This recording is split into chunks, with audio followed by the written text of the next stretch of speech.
Good evening, everyone, and welcome back to the Brothas-in-law. Thank you for joining us this evening. We appreciate you taking this time out of your evening to join us to have a conversation about policing in our communities and the different types of policing incidents that happen out here that Mike and I get together and we talk about and try to explain to you all, our audience, on what a reasonable officer should do in certain situations that we take videos we take a look at.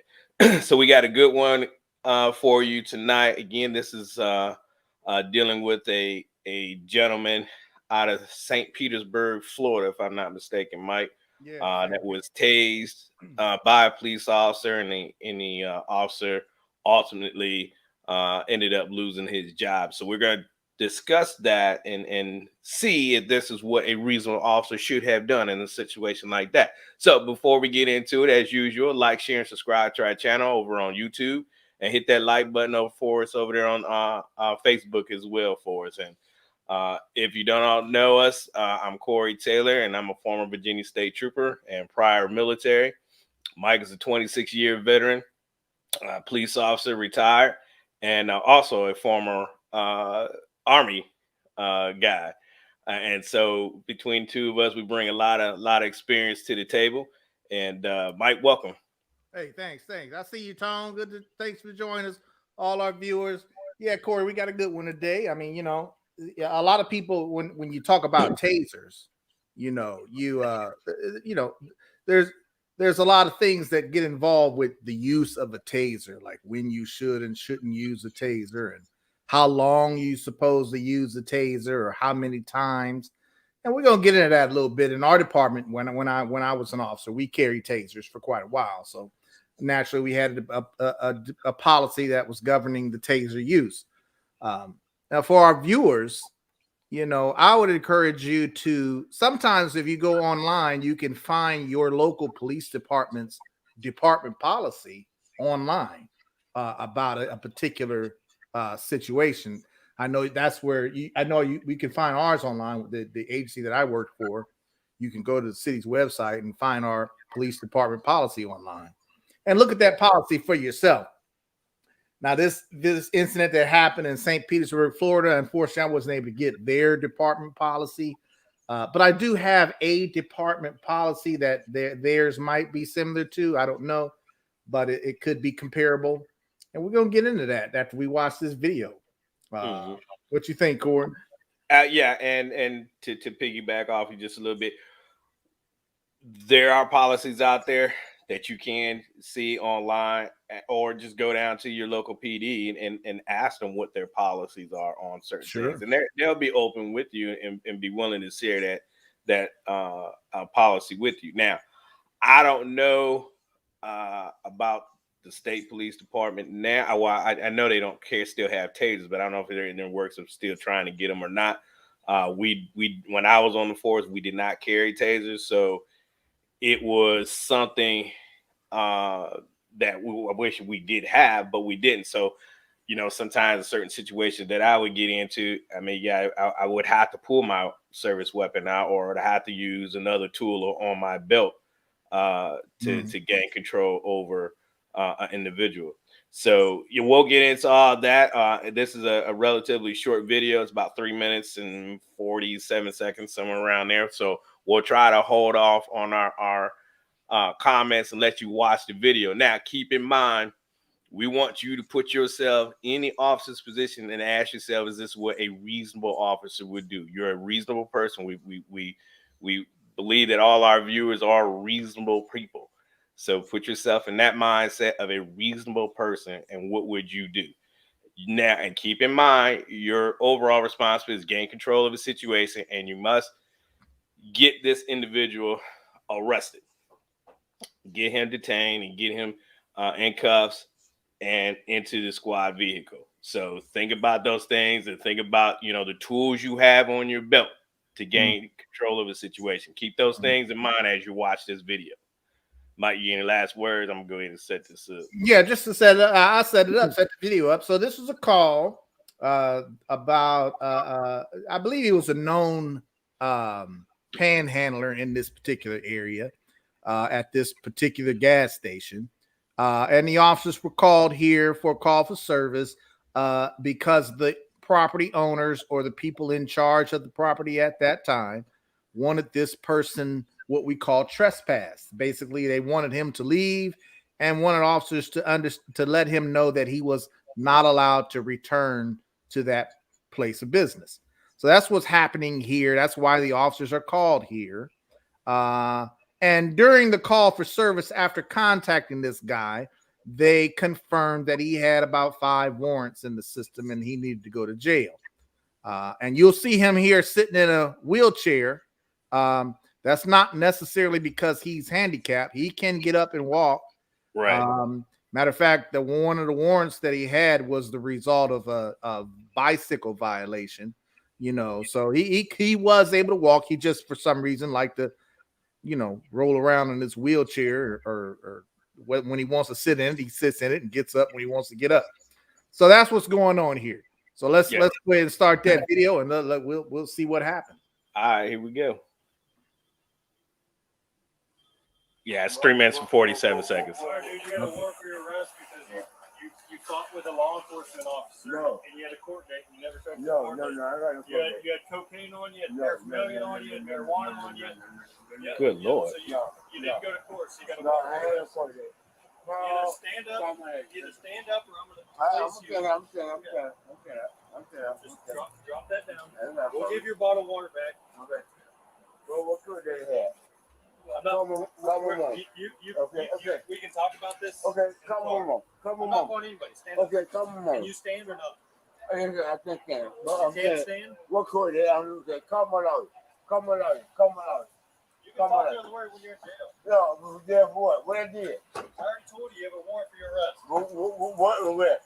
What one did I have, sir? I already told you. What? You fought with, you got 5 warrants. No. Listen.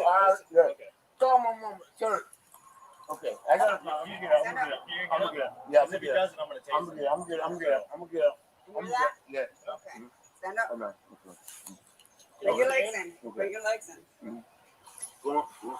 Hey, okay. No, come on. Stand up. Okay. What I did? Stand. Stand. No, I can't. You just told me you could walk. No, I can't walk. Okay. Stand up. Stand up. Stand up. Hey, bro. Yeah, I ain't really. Hey, bro. Come on, mama. I ain't really wrong. I ain't really. Go down to the ground. Okay. If you can't stand up, go to the ground. What I did. Go to the ground. What I did. What my breath. Oh, you're walking. Yeah. What I did wrong. Come on. Are you going to walk or not? Yeah, I'm walking. What I did wrong, though. I told you you have a warrant for your arrest. One for my breath. What I did. Stop. What I did. Stop. You have a warrant for your arrest. For what? Stop resisting For what? or you're going to get tased. I asked you a question. I already told you you have a warrant for your arrest. What You're arrest making for this what? a lot harder. Now you go lay down. You're about to get tased. Arrest for what? Stop, you're going to get I did tased. nothing wrong. You have a warrant for your arrest. I want from arrest. Arrest for what? Arrest for what? I want for what? Call the captain. Arrest. I don't have no one. I ain't did nothing wrong. I got no one. Pause it right there for a minute, Corey. Yep. So, he said you're resisting arrest. As we know, there are many forms of resisting. Okay. If I go to grab your arm, just for our viewers, so they can have some clarity here. If I grab your arms and I'm trying to put them behind your back because I said you're under arrest and I'm trying to handcuff you, if you are trying to stop me from doing that, that's resisting arrest. If you are tensing up to the point where I can't easily move your arms behind your back so that I can handcuff you, that's resisting arrest. He's not punching anybody. He's not kicking or anything like that, but he is just like not allowing these officers to handcuff him. Go ahead. Yeah, he's not being compliant. Right. He's not being compliant. So I think when most people, they hear the word resisting, they're thinking that he punching and kicking, the officers or something along those lines. I think they think the extreme on that. Right. And that's not always the case. When we use the term resisting, it's basically anything that doesn't allow me to easily do what I need to do. Right. You're making it difficult. Right. Okay. Good point. What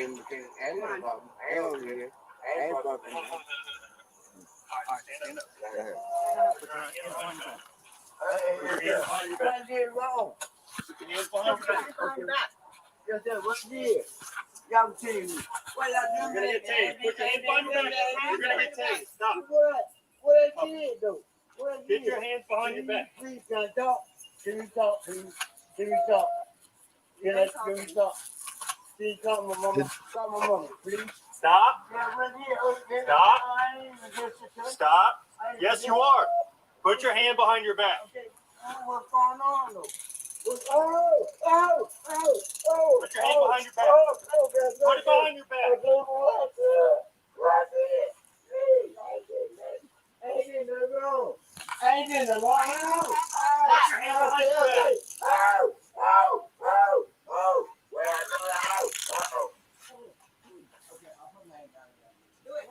Put your hand behind your back.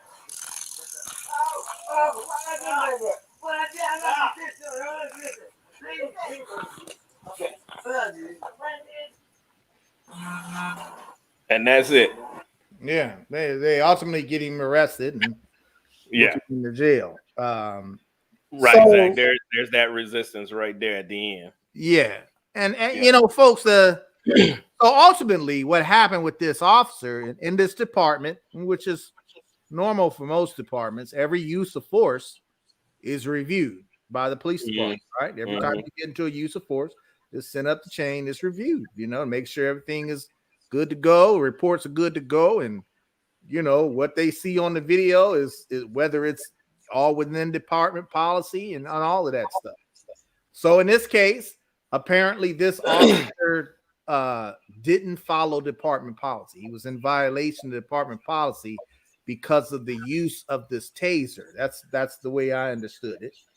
Now again, Corey, we don't know what this department policy says for this particular agency, but let me just tell you how for the California law enforcement agency, I'll just read real quick the application of what they call a conducted energy weapon, which is a taser. These are the situations where you can use a taser. Now, this is from a policy out here in California, okay? And this policy probably is around the same lines or similar to the policies across the country. But in this policy, it says these are situations you can use a taser. If the subject is violent or is physically resisting, okay? So was he physically resisting? Yeah, he wouldn't let him pull his hands behind his back. Yeah. Okay? Or the subject has demonstrated by words or action an intention to be violent or to physically resist and reasonably appears to present the potential to harm officers, himself, herself, or others. Those are the situations where out here in California you can use the taser. Now, there are some exceptions. There's some times when you should not use the taser. And they are if there's someone is pregnant, an individual who are known to be pregnant, elderly individuals, or obvious juveniles. You know, you're not going to tase a 8-year-old, right? Or elderly individuals, or individuals with obviously low body mass, really thin individuals, or individuals who are handcuffed or otherwise restrained. Mm-hmm. Okay. Now that's from an agency out here in California, Northern California, a department policy that talks about the use of tasers. So what do you think? What do you think could have done? What could have happened here, Corey? Well, Preston says, and he's city cop, is that he would be fired. Also, if he used a taser in this manner, you know, tasers are used for compliance tools. They're used for active aggressions, not passive aggressions, which pulling away is a passive, right? But like I said, we didn't have tasers, so I mean, I can only speculate what a reasonable officer should do in certain situations like that. This is why we also learn different pressure point techniques. grabbing them a certain way, putting them in arm bars and things like that. I didn't see any of that being used. I was starting to question, why there was 2 officers there. So I don't know how many there are other officers around. But yeah, I would again try to put them in an arm bar or something, or wrist lock or something, putting pressure on him, so then it enables me to even at least get a handcuff on. I didn't see any of that. You have 2 individuals with an older gentleman, a lot older than 50, Zach. I'd say in his 60s, he looks like to me. But they could have done those type of things other than, resulting to the tasers. Like I said, we didn't have tasers, so I can't comment on a policy per se. But that's more like what I would have done. I would have tried to use pressure points to get him, or arm locks, different arm bars and wrist locks, type techniques to gain control of him and put him in handcuffs. And Preston, you make a good point. Right in training, so that definitely sounds like you fresh on the subject. Yeah. Right. So in Preston's department, that would be a violation of their department policy. You know what I'm saying? Because that was passive resistance, not aggressive resistance, right? I understand that. He wasn't punching. For our viewers who may not be familiar with that, he wasn't punching or kicking anybody, or he wasn't, physically violent towards the officers. He was just not letting them get his hands behind his back. So yeah, I would say that's a department policy violation. For this department violation out here in California, I can see a violation right out the gate where he's an elderly person. Mm-hmm. Yeah, he definitely is of elderly age. So that right out the gate shows you that you're not going to use a taser on him. You're going to have to find other means to get his hands behind his back. And I guarantee you, at that age, sooner or later, he's going to get tired of trying to keep his arm away from you if you keep pushing his arm behind his back. Sooner or later. I think these officers felt like they didn't have time or the patience to deal with him, and they wanted to muscle him and get him in there and use whatever issues that they could to do that. Can I understand the reason why this officer used this taser? Yeah, probably because he's thinking, well, I can give you some pain compliance, and maybe that'll get you to do it. But you got to pay attention to that foreign policy. And I agree with Preston. Time is on our side. Yeah, you're in no rush to get them into lockup. There's no set times like, oh, when you interact with a citizen, you have X amount of time to get them in custody. There's no time frame when we, pull a vehicle over on the side of the road and issue a summons. There's no time.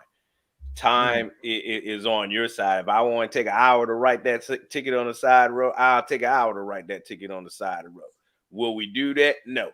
But however, clearly in this situation here, time is not a factor. You have all the time in the world to get this guy in the back of the car. It was 2 of you there. Like I think Frank said earlier, 2 of you with a frail individual. You could have got him in the handcuffs quickly if you wanted to, and get him in the back of the car. Yeah, I agree. I mean, and then he used the taser 4 times. That might be a bit much. Again, I don't know what their department policy is on how many times. Our policy was 1 time, and if it was ineffective, then you had to find another means, another way. Now, in the middle of a fight on the ground, you're wrestling with somebody on the ground or something, there may be an exception to that you could say was reasonable.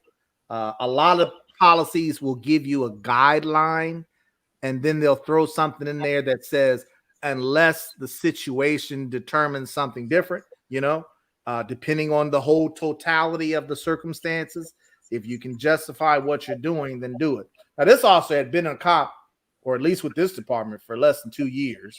So he was likely on probation, on a probationary status. And if you're on probation, you violate a policy, you could get fired. That's pretty much it. Yeah, it doesn't take much to get fired on a And probation. like Frank says too, that, you know, they didn't have patience because they had made contact with this person before, and the same issues every time. Yeah, it seemed like they did, you know, have a run in with this guy before, and a lot of times, you know, when you have a constant contact with the individual, time after time, like you know, you as an officer, and I'll be honest, you get frustrated with that. Because here, you know, this individual should probably be in jail, and then you go and lock him up for, like, he had all these violations, an FTA with the failure to appear. He had several active warrants, and every time you turn around, you're dealing with these same people all over again. Every time you take them to lock up, and a few hours later, they're right back out on the street again. And so you can see and understand the officer's frustration, but that doesn't excuse them for violating policy. And in this case, it sounds like True. this gentleman, this officer, did do that. Yeah, I agree. You gotta, as an officer, you constantly have to check your patience level because there's going to be a lot of times, a lot of people that will push the limit, and Oh yeah, sometimes even try to make you react. You know what I'm saying? yeah, So you do got to be careful and be patient with that. Make sure you know what your department policy is so you don't violate it and lose your job possibly. Okay. right. Again, I think this guy got fired probably because he was still in a probationary period. This, because looking at the video, does it look like this officer was trying to abuse this guy? I really can't say that, but he was just trying to get this guy to do something that the guy wouldn't do. Even after being tased, he wouldn't do that. He still would. He still was resisting, but you know, and it's my understanding there was no community or citizen complaints on this thing. This just was reviewed internally by the PD, like normal, and they decided he violated department policy and they let him go. You know what I'm saying? So this wasn't a complaint by the citizens or anything like that that caused this investigation. This was something that was normal and routine, as in most departments will investigate a use of force, any use of force. Yeah, this would be considered a use of force, and for us, anytime we had to use of force, whether it be using something, one of the tools on your belt, or you got into a physical altercation, you had to write a use of force letter. And I've had to write a few of those. It's a headache to go through, and this is why I say a lot of officers, you know, most of them are hesitant to do a lot of these things because, like Preston just said, you know, when you pull that trigger, whether it be your service weapon or your taser, you have to be able to articulate why you did that. You just can't go all willy-nilly and just start pulling out things and just start. You have to articulate why you did this, and be able to state why you did it within your department policy of you, why you did it, because you're going to be held accountable if you violated department policy. The DA's office, in some cities they call them DAs, here in Virginia we call them Commonwealth attorney's office. They're going to be looking at charges. They're going to review these videos too, especially if the citizen goes back and tries to take charges out on you for use of force. You got to be able to articulate why you did these things. And if you can't do that, then these officers shouldn't be in this position, or find other means of less than lethal force used to get proper control and get people in the custody. That's why I'm learning all these different pressure points and different types of arm bars and maneuvers and things, so that you don't have to use those things on your belt. But there are situations that arise where you will have to use these tools on your belt. Yeah, there are, and that's what makes it being a police officer today makes it even more difficult. Makes the job even more difficult because now it's much more. It's what should I say? What's the word I'm looking for? It's easier to be charged criminally if you could be doing something to a suspect that you may not feel is excessive. You know what I'm saying? And you may feel it's well within your parameters. and all of a sudden now you're getting charged with something, you know. Or what if this old man would have had a heart attack or something like that and died? Right. You see what I'm saying? Now, in this case, the guy still ended up being charged, obviously with his warrants. One of the charges I think that the officer put down was he used his taser because the guy was quote unquote violently resisting. Now, I wouldn't say violently. So the DA looks like the DA lessened that charge and made it a misdemeanor, but he was resisting, but just not violently. You see what I'm saying? So the guy did get arrested. He still got charged with all those crimes, resisting arrest and the warrants, just not the violent resisting arrest, which is a felony, versus resisting that's with no violence is a misdemeanor. You know, correct. So maybe the officer got fired because he tried to charge him with a more serious crime when he didn't have the elements. There could be a lot of things, and these are issues that if someone was on probation what's up, Devon, could easily be. I'd be interested to see their department policy to see if that was the underlying reason of why he lost his job, because he violated policy and using it in a manner. I mean, because if you just say, okay, let's just say this incident happened in California, then according to your policy in your area, he probably would have been fired, or hey, you need to go back through this some remedial training and you need to be retrained again on how to use the taser. Okay, so now what other means? I know what I said I do, but you haven't said what you would do, Mike.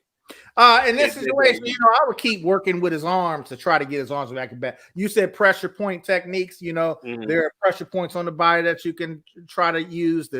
Do they always work? No, they don't always work, but it's something else that you could use. Eventually, we're going to get his arms behind his back.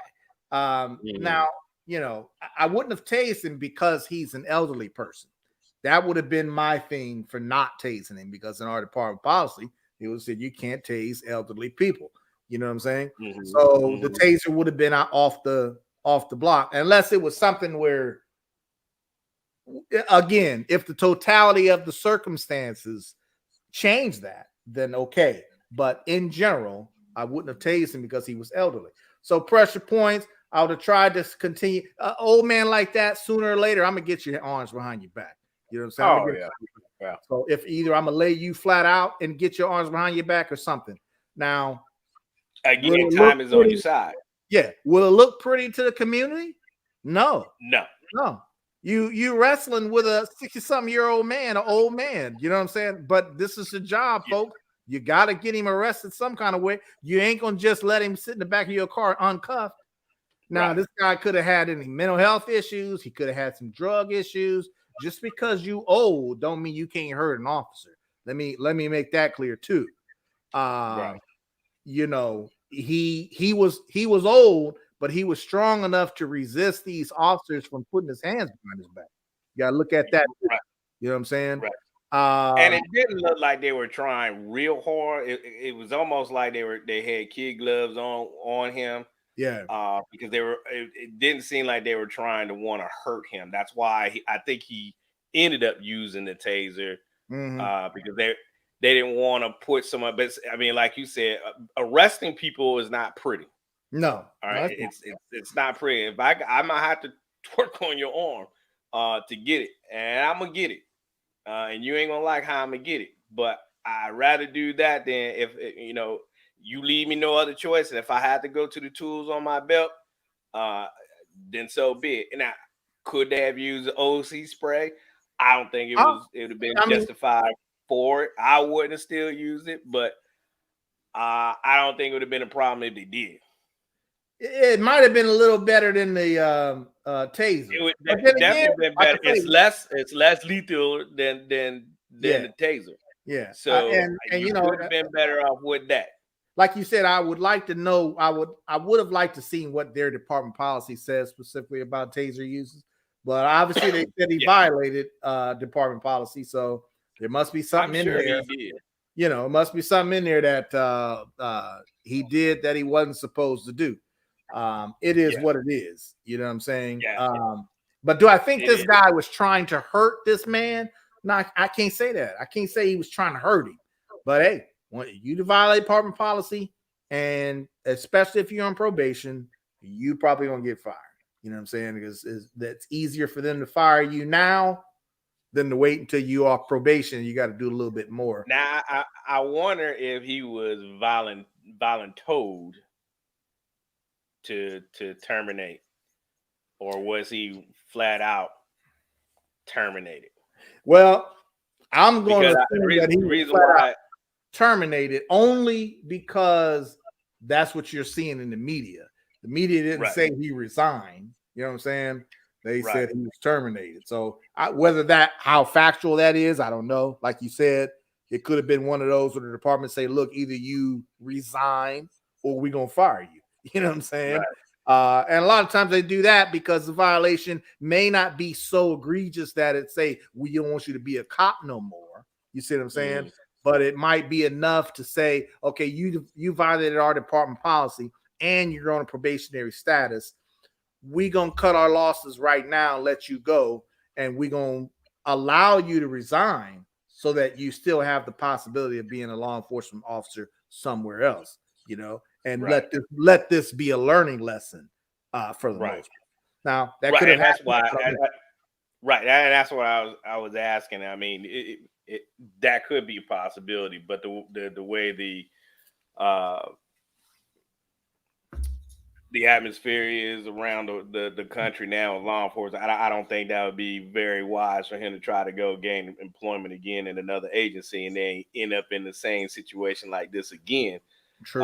That's going to really come back and bite a lot of people in the rear end. Frank says, why did they stand him up and bend him over the patrol car? Well, Well, that was one of the problems. He wouldn't stand up. he wouldn't stand up. That was the big thing. He wouldn't stand up, and ultimately he collapsed down to the ground. I think they did everything to try to get him to comply. He just wasn't going to comply. But Again, now, if he would have to stuck Frank's to it. point though, I could still I could see an older gentleman like that resisting that in that way. You still probably could have picked him up. I see what you're saying, Frank. Pick him up by the arms or up underneath his armpits, raise him up, and carry him over the patrol car to the trunk area and try to bend him over that way.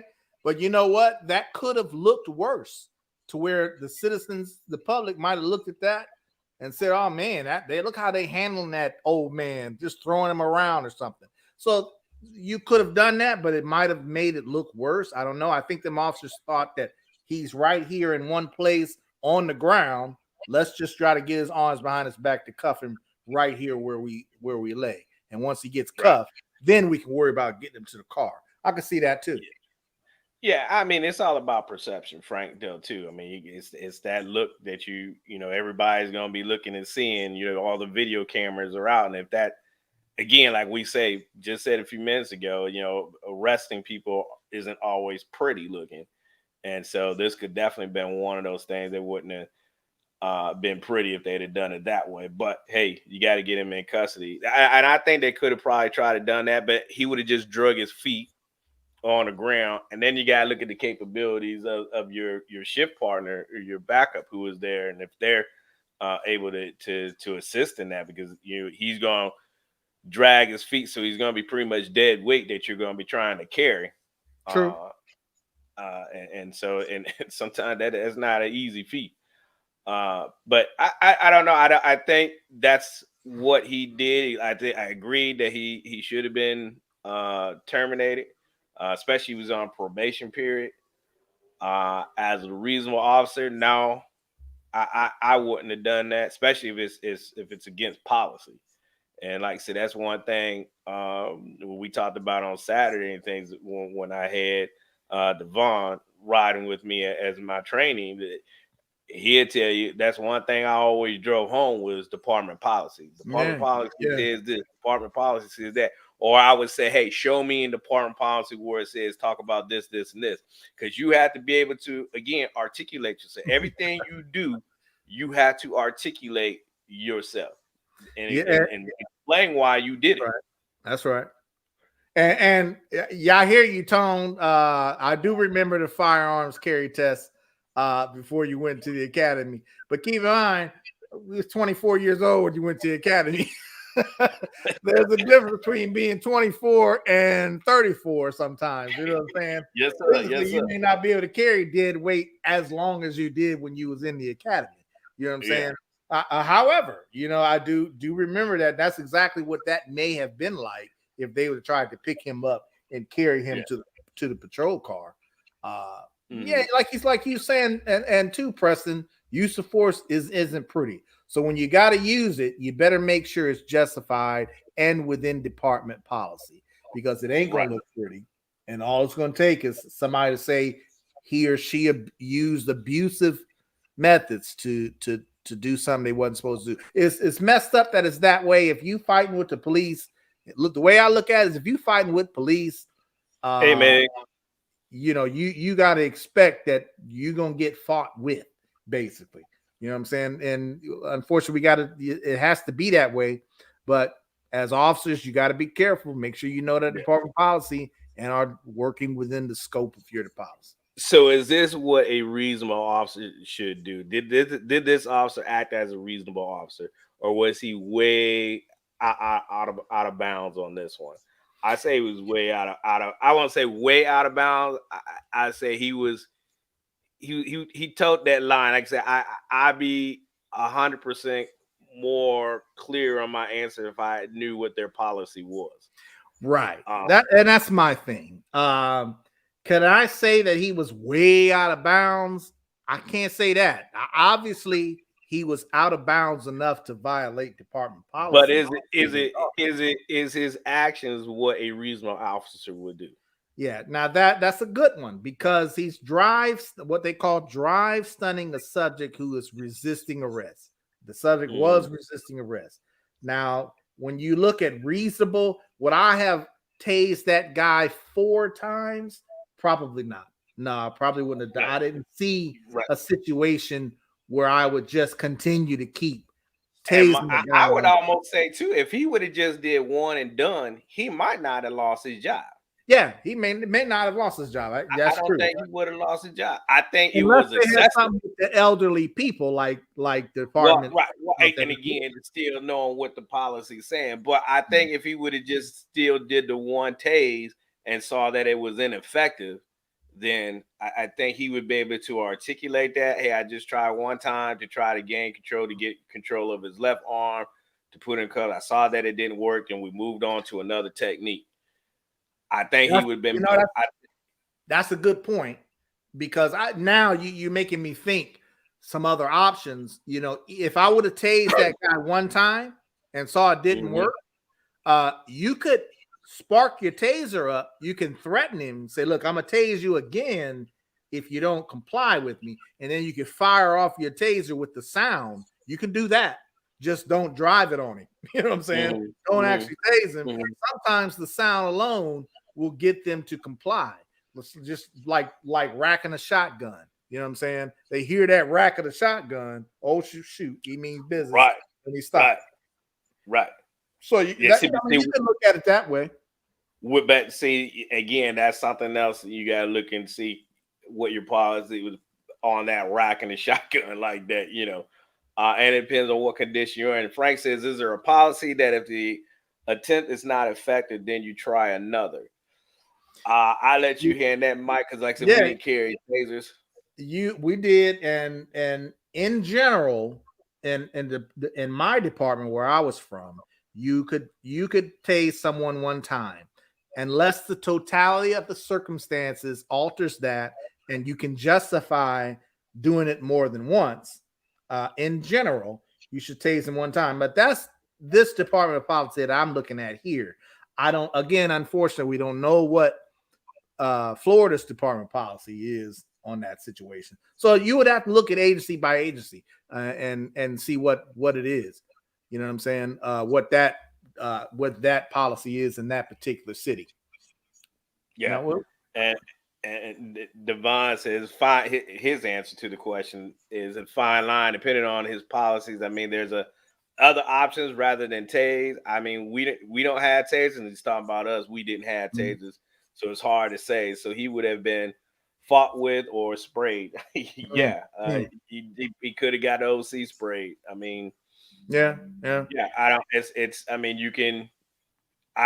Using OC spray, I think you're in much better position articulating that than using a taser, because there's no age restriction on using OC spray now, except for you little kids. You're probably not going to use OC spray on, but as an adult, yeah, you're gonna catch that OC spray.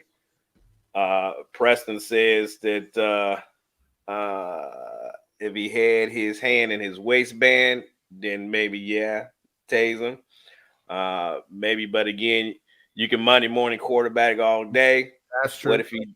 Yeah, you can't, and you don't want to do that. We're not trying to get into Monday morning quarterback and these things, but looking at it as if what a reasonable officer would do in this situation. It's kind of hard. I mean, you got Mike and I both telling you what we would do, and you got two other officers on here telling you what they would do. And like again, Preston says, he says per their policy, you can even spark your taser at people and use that as an intimidation technique. That's what I was saying too. It's that's like what you were saying earlier. Yeah, that would work. You know what I'm saying? If you just sparked it up like that, it's tough because, like you say, you had mentioned, Corey, you mentioned Monday morning quarterback. In general, we don't like to do that, but sometimes. As cops, a lot of our training videos are incidents that happened in the past that we'll review like we're doing now. You know what I'm saying? Yeah. And it gives officers a chance to look at that situation and say, what would I have done in that situation? What do we think would have been correct or not correct? You know what I'm saying? So a lot of times Monday morning quarterbacking is the only way we can really get a view on a particular incident that happened in real life. You know what I'm saying? So if you missed our show on Saturday, we did a show. It was pretty interesting. We had two law enforcement officers, one state that was my trainee, and another local PD officer who actually just graduated from the academy a few weeks ago. And so to hear us talk about these things, and that's one of the things I know in our office. When we hear about certain incidents that took place throughout the country, we would all be sitting in there and we would talk about it, black and white. And if it was an officer involved shooting, like, we would be that was dumb. And we would say, hey, they deserve to get buried under the jail, talking about the officer if the officer was wrong. So, just so our audience know, and we do sit around and we talk about these things, and we have a heart to heart. Sometimes we agree with each other, and sometimes we don't agree with each other, right? Mm-hmm. We'll sit there and say it's good shoot, and we'll break it down just like Mike and I break these videos down here. We'll break it down. We'll have one of our TAC team guys, which is equivalent to SWAT, in there and talk about different techniques, and then we'll talk about what we could have done. Hey, and because everything is always an officer safety, and you have to be able to articulate yourself when you get into these situations. If you got to pull something off of your tool belt and use, again, like I said earlier, you better be able to articulate why you did these things. Why are you using your OC spray? Why are you pulling out your ass? Why did you pull out your service pistol? Why'd you get out your shotgun and rack it? And when you should already, you have to be able to articulate that, because you got to write the letter, and the letter goes all the way up to chain command, up to what would be our division commander, our captain, and they're gonna pull a video. They're gonna see everything. Yep. What you did during that, and what you write in your letter better match what happened in the video. Otherwise, you're gonna be in a world of shit then.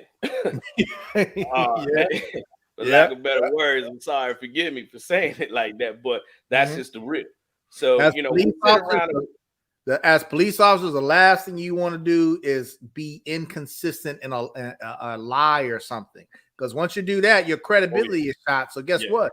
Any cases you've had or things you worked on, you go to court, You get that reputation that you lied on something, that's it. Your career is over. You see what I'm saying? Pretty much. So Pretty you know, one thing you never want to do is lie. You better make sure everything is dressed. And that's why I love cameras so much. You know what I'm saying? Yeah. Those body cameras, I couldn't see being a police officer without a body camera. You know what I'm saying? Now, are there situations sometimes where you might forget to turn that thing on at the right moment? Sure. I mean, you know, something happened right in front of you. It might take you a few seconds to, let me hit this real quick, this body cam. You know, that's reasonable. That's possible. But you better get it on. You better use it. And I love the body cam. I think the body cameras are the best. You know? Yeah, and again, to your point, I mean, it's helped save a lot of officers get out of a lot of stuff.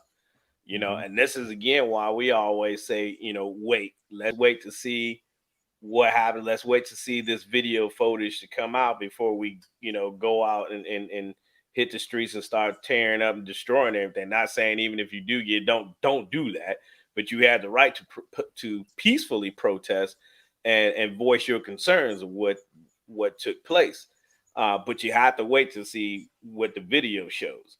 And like I said, we didn't have cameras. If Devon, you still on here, if you could just let us know if you guys got body cams now. I know as I left the department, we didn't have body cameras. So you know, only thing I had to rely on was go ahead, Corey. the only thing I had to rely on was the video in my car. That's what it looks like. They still have car cameras.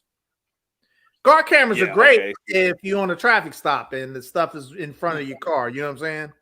Body once cameras you get out of that vision, once you get out of that view, I mean, you can't. It.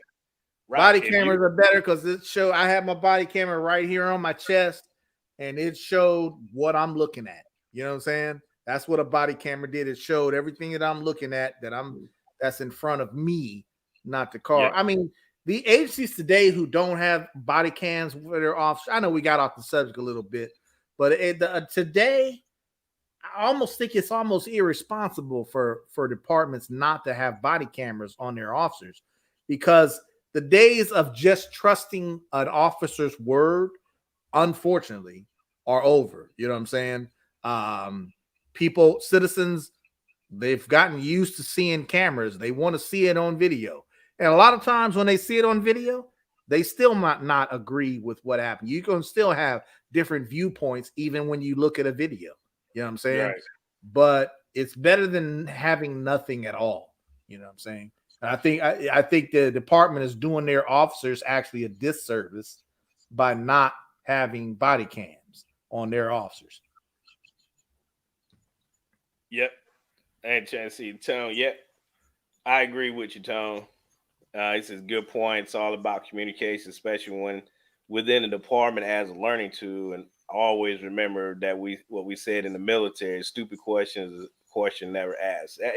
That's right. Absolutely. You gotta talk these things out. And this is how we learn and continue to grow as police officers. So good point. Good comment there, Tone.